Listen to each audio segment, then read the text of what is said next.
إن كنت شعرت بالصدأ فإلى المختار ملتجئي إن كنت شعرت بالصدأ فإلى المختار ملتجئي فبه أرجو صفا بالي كرما والعفو عن خطئي.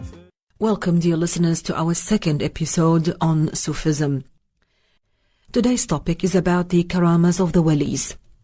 Praise be to Allah, the Lord of the worlds. We thank Allah for the blessing of Islam and humbly ask Him to raise the rank of Prophet Muhammad, his kind al and companions, and to protect his nation from that which he fears for it.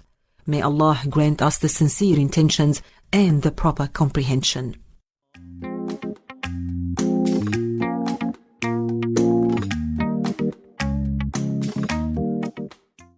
First, I would like to remind you of the meaning of the word Waliyys. They are the highly righteous Muslims who attained such a high level because of their adhering to the laws of the religion and their following the Prophet in sincerity. They perform the obligations, refrain from all the prohibitions, and engage in performing many supererogatory acts of worship. Allah endowed these Waliyys with Karamahs. Karamahs are extraordinary actions which might occur to the Wali and are a sign he is truthfully following his Prophet. A miracle, on the other hand, is the extraordinary event which occurs at the hand of a Prophet as proof of his truthfulness. For example, when Prophet Musa threw his staff and it became a serpent, Pharaoh's magicians knew what he did was not witchcraft and that Musa was a prophet. Another miracle occurred with Prophet Ibrahim when the people threw him in the blazing fire and neither his body nor his clothes burned. Many people witnessed the Karamah of our master Ahmad al-Rifa'i, a great wali who lived about 800 years ago. Once, when standing in front of the grave of the Prophet, Imam Ahmad asked that the Prophet put out his hand so he could kiss it. The Prophet did so in front of a large and great crowd of people. What happened to our master Ahmad al-Rifa'i was a Karamah, not a miracle, because although it was an extraordinary event, it occurred to one not claiming the status of prophethood.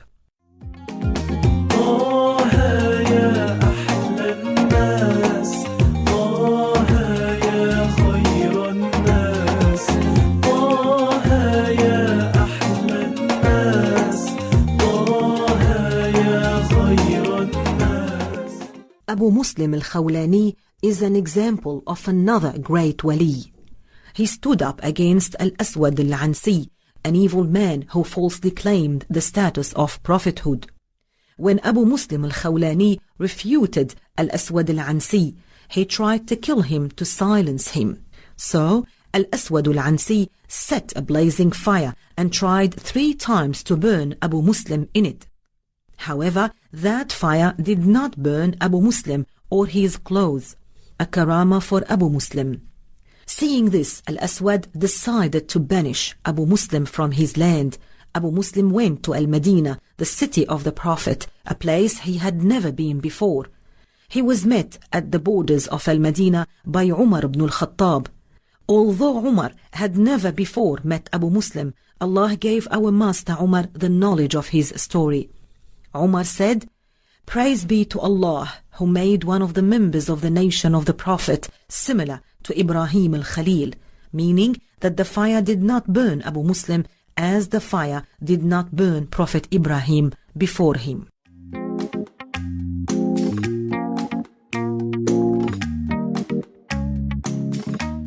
Many people have reported witnessing incidents of Karamahs. One such incident occurred to our master Umar ibn al-Khattab while he was giving a speech in Al-Madinah. All of a sudden he called out, "O Sariyah, the mountain, the mountain." The people in the mosque did not understand what was going on. When Umar came down from the platform, they asked him about what had happened, but Umar refused to explain to them. All he said was, "A matter had occurred to me." Later, the Muslims, led by Sariyah, told the people how they escaped falling into a trap Their attackers had schemed for them because they heard Umar's voice calling, "O Sariya, the mountain, the mountain." As a result, the Muslims went to the mountain and escaped the trap. This was a Karamah for our Master Umar.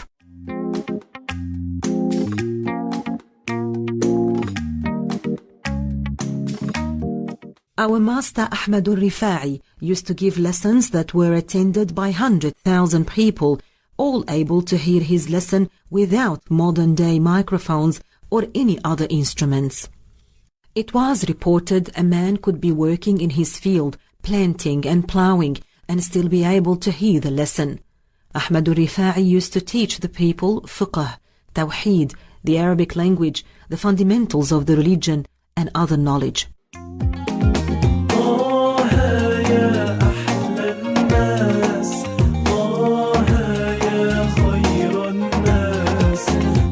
Imam al-Nawawi was a wali and a great scholar who authored many works. Allah illuminated Imam al-Nawawi's finger for him at night when the lantern was out of oil, so he could see and continue writing about the religion. This was a Karamah for Imam al-Nawawi. Our master Abdul Qadir al-Jilani used to give 12 lessons every day in the fiqh and tawheed. Once when he was praying, he saw an illumination and a voice addressed him saying, "O Abdul Qadir, I am your Lord, and I relieve you of all the obligations." He signaled by his hand, "Go away, you are the devil." The devil told him, "I have misled 70 people before you by that, but your knowledge protected you." Al-Jilani knew what he saw was the devil, because he knew Allah does not resemble his creations. What he saw came from a direction and as an illuminated body. It spoke with a sound and a letter and a language. He knew Allah is not an illuminated body, is clear of directions, and is clear of sounds, languages, and letters. Moreover, Al-Jilani knew even Prophet Muhammad was not relieved of the obligations, so why should one of less status be relieved of them? These are the examples of the great Waliyys, those who adhere in sincerity to the methodology of the Prophet, who perform the obedience and refrain from the sins, who perform many optional acts of worship, and who implement their knowledge. They are the true Sufis, to whom Allah gives such powers.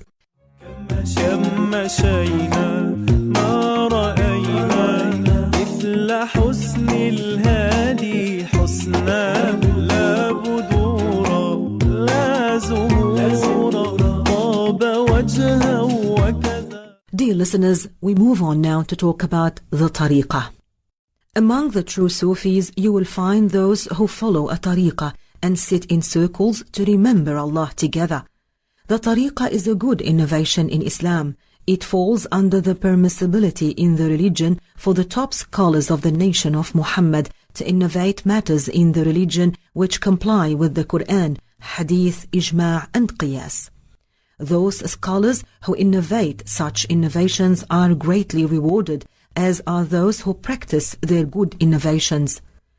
Imam Muslim narrated the Prophet said, "Man sanna fil Islam sunnatan hasanatan falahu ajruha wa ajru man amila biha ila yawm al-qiyamah la yanqusu min ujurihim shay'," which means the one who innovates a good innovation in Islam shall have its reward and the reward of those who implement it until the day of judgment, without lessening any of the rewards of those who implement it.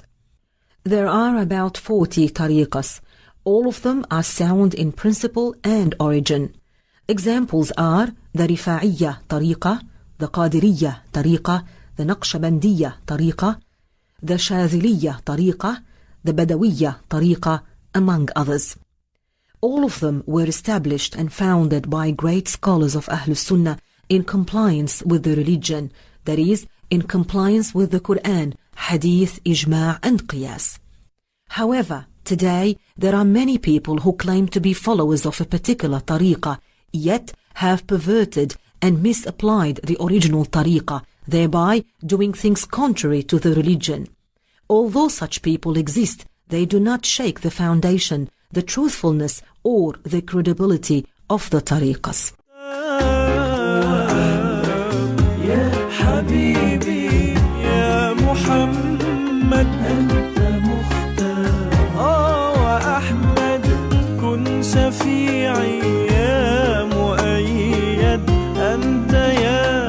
خير الشفعاء. We will conclude our episode for today by mentioning some of the sayings and doings of some great Sufis. Those great Sufis and founders of tariqas all taught that the proper methodology and the route to success in this life and the hereafter is to follow the methodology and sunnah of the Prophet.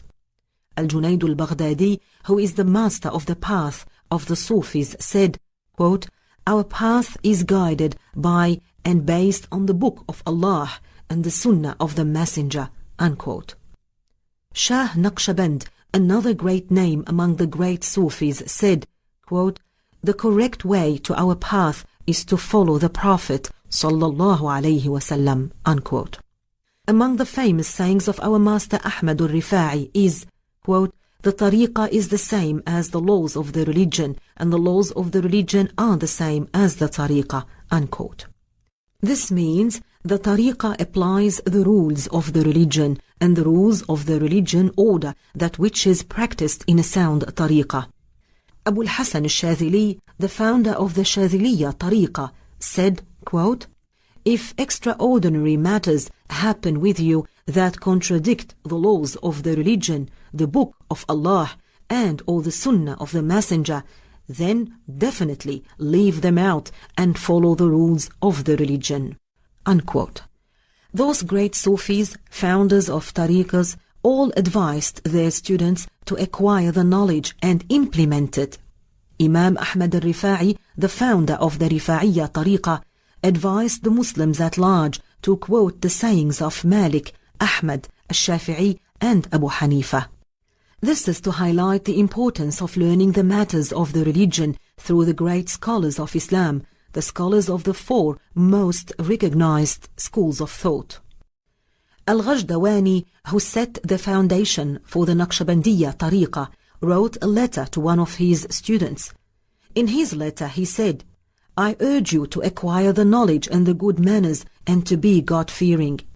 Follow the traces of the good scholars who lived during the first 300 years after the immigration of the Prophet and the scholars who followed their path after them. Adhere to Ahl Sunnah wal Jama'ah, study the fiqh, which is the knowledge of the rules of the religion, study the hadith, which is the knowledge of the sayings of the Prophet, study tafsir, which is the interpretation of the Quran, and beware and avoid those who are ignorant and claim to be Sufis."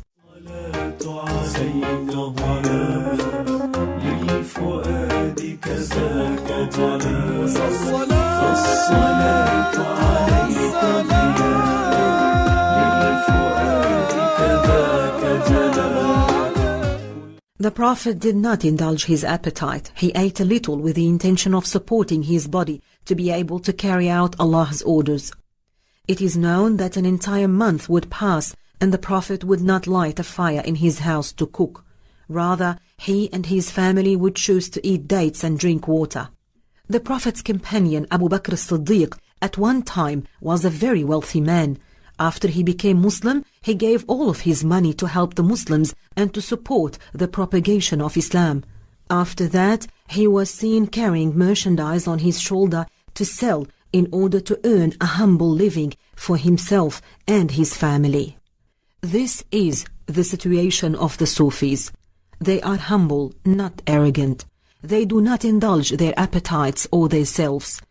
Even though they might be engaged in some worldly matters, it is for a religious reason, and their hearts are not attached to these matters. Al-Junayd, the son of Muhammad al-Baghdadi, is known as the master of the true Sufis. He lived during the beginning of the 4th Hijri century. He was a faqih, which means knowledgeable in the matters of the religion. He was a scholar of hadith. Linguists, scholars of the language, and scholars of the religion used to come to attend his circle to benefit from his knowledge. Among his sayings is, quote, "We did not acquire this level of Sufism just by talking about it, but rather we acquired it through spending the nights awake in prayer, experiencing hunger from fasting the days, and going against our worldly desires," unquote. This is, of course, after acquiring the knowledge and implementing it, all in sincerity to Allah.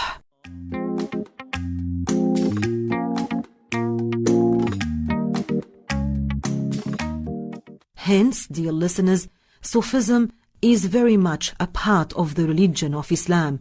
History is full of many great examples of true Sufis. It is only intelligent on our part to follow their example and beware of those who claim to be Sufis, yet spread falsehood and misguidance. Moreover, we must fulfill the obligation of ordering the lawful and forbidding the unlawful by warning the Muslims at large from those misguided people who cheat them in the matters of their religion, whether they claim to be Sufis or not. This concludes our episode for today. Next time, we will explain to you who are the Sufi claimers. At the end, we ask Allah to make us among those who strive to teach and spread the truth, seeking the reward from Allah. Ameen. لما صليت عليك تزداد الأشواق إليك يا حبيب فإني أرجو لمحة لي من عينيك طه يا أحلى الناس طه يا خير الناس طه يا أحلى الناس طه يا خير الناس زادني بعدي شوقا يا محمد برفقا كيف يا طه أنساك والفؤاد على ذكراك زادني بعدي شوقا يا محمد رفقا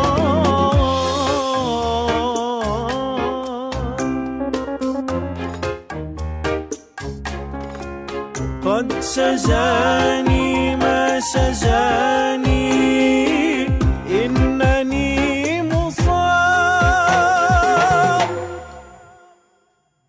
إني يا طه دخيل دخيل إني يا طه عليل